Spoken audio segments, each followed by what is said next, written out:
వాళ్ళు ప్రకృతికి అనుగుణంగా ఉన్నారు. వాళ్ళు టక్కున పోయి పొట్టలు వేయించుకొని బిడ్డలు బయట తీయాల. తప్పనిసరి అయితే మాత్రమే ఆపరేషన్ చేసేవాళ్ళు.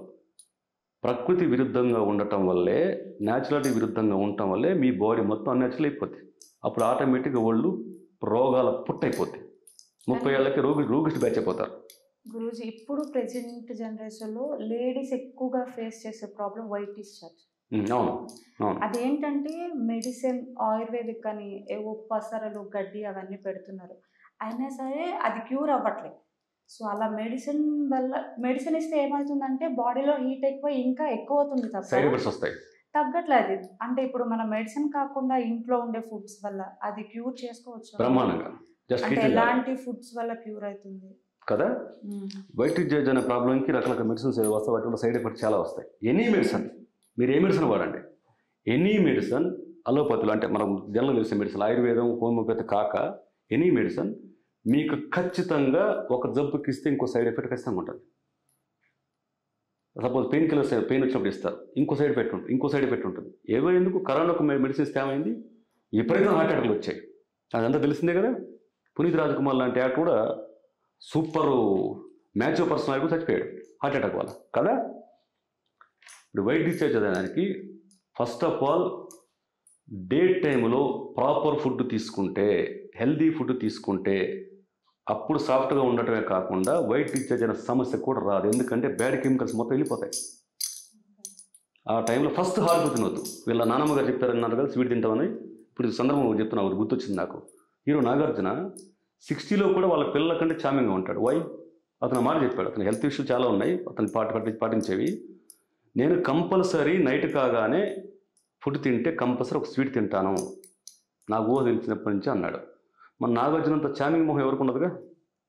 5 కాదు 25 కుర్రాలకు ఉండట్లేదు కదా. ఎందుకు? స్వీట్ అనేది, ఒక స్వీట్ తింటాం అనేది చాలా మంచిది. లాగైపోతాం. అమ్మ మరి నాగార్జున కావట్లేదు, 30 ఏళ్ళు తింటున్నాడు స్వీట్ రోజు ఇప్పుడు తినగానే.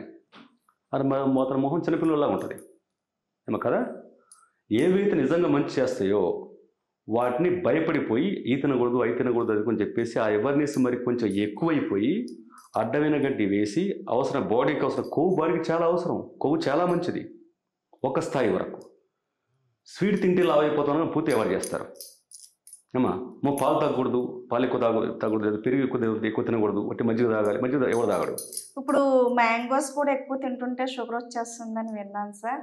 షుగర్ అన్నది ఇప్పుడు ఇంతవరకు ఎక్కడో పూర్వం ఎవరికన్నా ఉంటే వాళ్ళది వంశపరంగా వచ్చింది వాళ్ళకి అనేవారు. ఇప్పుడు వంశంతో సంబంధం లేకుండా చిన్నవాడికి అప్పటికప్పుడు పుట్టిన బేబీకి కూడా వస్తుంది అంటున్నారండి.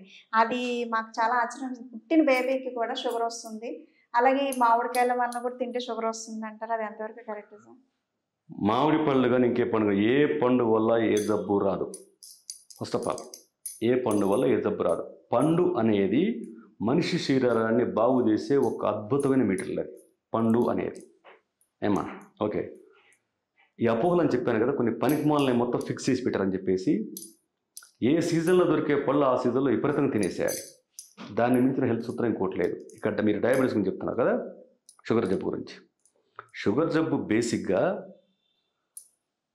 ఎవరికైనా సరే కామన్గా వచ్చేది, బేసిక్గా అది వచ్చేది మానసిక ఒత్తిడి వల్ల.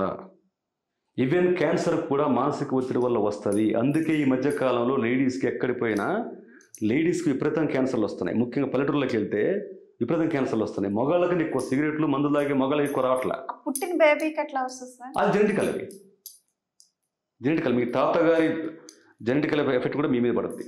పుట్టిన వెంటనే కాదు, గర్భంలో తయారవుతుంది కదా. ఇప్పుడు ఆమెకు ఆల్రెడీ స్టార్టింగ్ స్టేజ్ ఉందనుకోమ్మా, తల్లికి స్టార్టింగ్ స్టేజ్ ఇంకా అప్పటికి షుగర్ లేదు. బట్ షుగర్ అనేది ఒక్కరోజు వచ్చేది కదా, మొక్కలా కొద్ది పెరుగుతుంది.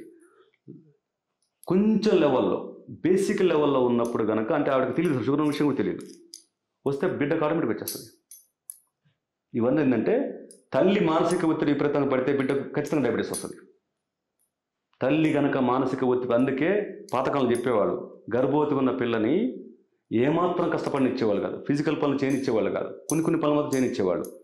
పొరపాటున కూడా గర్భవతి అయిన ఆడపిల్ల ఒక్క మాట అనిచ్చేవాళ్ళు కాదు.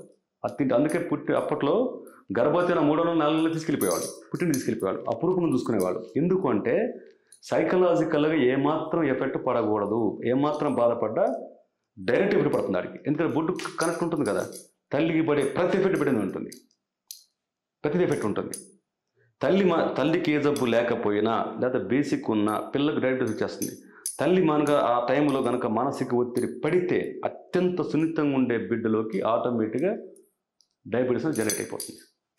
బిడ్డతో పాటు అది ఒక్కొక్క బాడీ పార్ట్ తయారవుతుంటే చక్కగా లోపల కూడా డయాబెటీస్ తయారైపోతుంది.